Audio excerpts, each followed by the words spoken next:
Lecture number 1, the Buddha. Namo tassa bhagavato arahato samma sambuddhassa.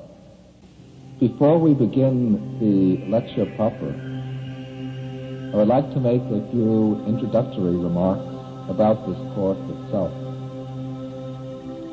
At the present time, many people have been developing an interest in meditation. And part of this phenomena is the interest in the Buddhist forms of meditation.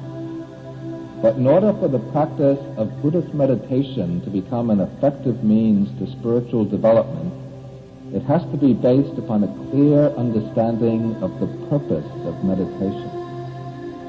The purpose itself can only be grasped when we understand the doctrinal framework underpinning the practice. To follow correctly the Dhamma, there are two things which have to go together hand in hand.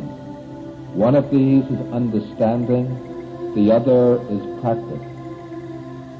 If these two can be brought into unison, if they can be made to complement and support each other, then the pursuit of the goal can be brought to a successful conclusion.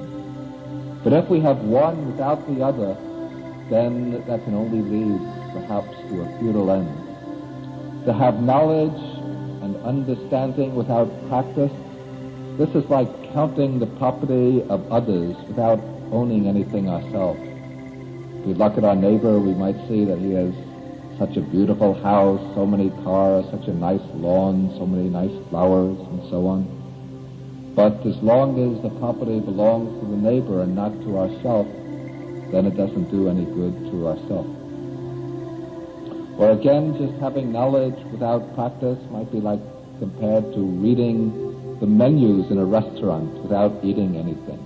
Even if we look at all the menus of the fanciest restaurants in town, that won't satisfy our own appetite.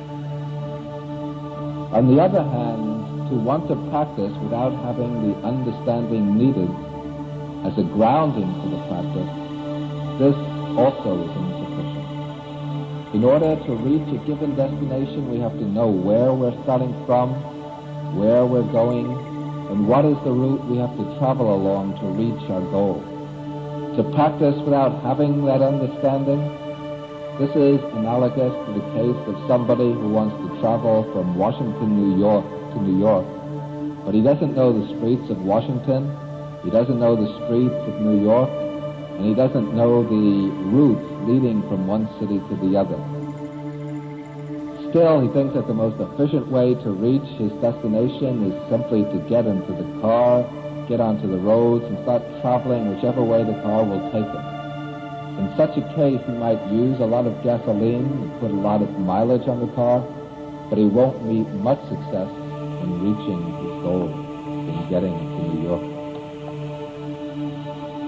Thus, we need these two elements, understanding and practice, pariyatti and patipatti, and these have to work together hand in hand to bring about the achievement of the goal of the Buddhist teaching, enlightenment and liberation.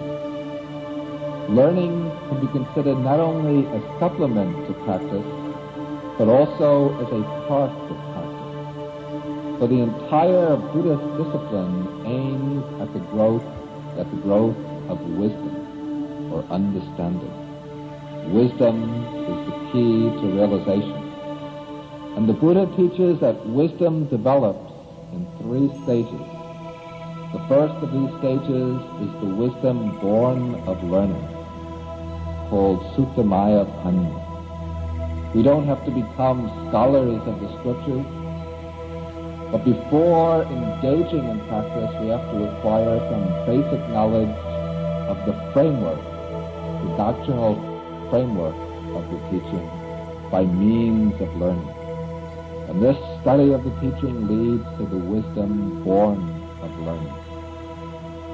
Then, having acquired this degree of understanding, the seed of wisdom, in the second stage we have to develop the wisdom born of reflection.